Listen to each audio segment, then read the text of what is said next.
জনাব তারেক রহমান সাহেবের ID card 24 ঘন্টা হয়ে গেছে, আলহামদুলিল্লাহ, এটা খারাপ দিক না।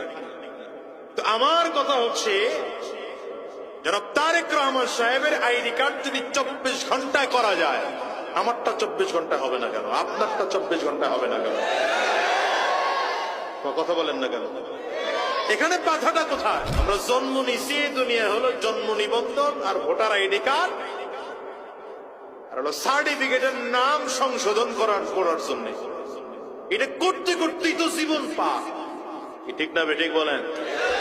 আপনারা যদি জনাব তারেক রহমান সাহেবের আইডি কার্ডটাকে মাত্র 24 ঘন্টায় করতে পারেন, তাইলে বোঝা যায় আপনাদের কাছে এমন প্রযুক্তি আছে যে 24 ঘন্টা আইডি কার্ড বের করা যায়।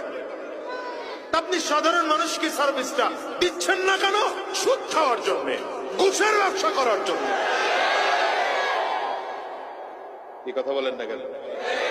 এই জন্য আমি বলবো, আগামীতে কারা ক্ষমতায় যাবেন জানি না, যারাই যাবেন, আল্লাহ যাদেরকে ক্ষমতায় নিবে, সরকারের চাকরিজীবীগুলোর মধ্যে যেগুলো সুদখোর আছে, যেগুলো ঘুষখোর আছে, প্রত্যেকটাকে শাস্তির আওতায় নিয়ে আসেন।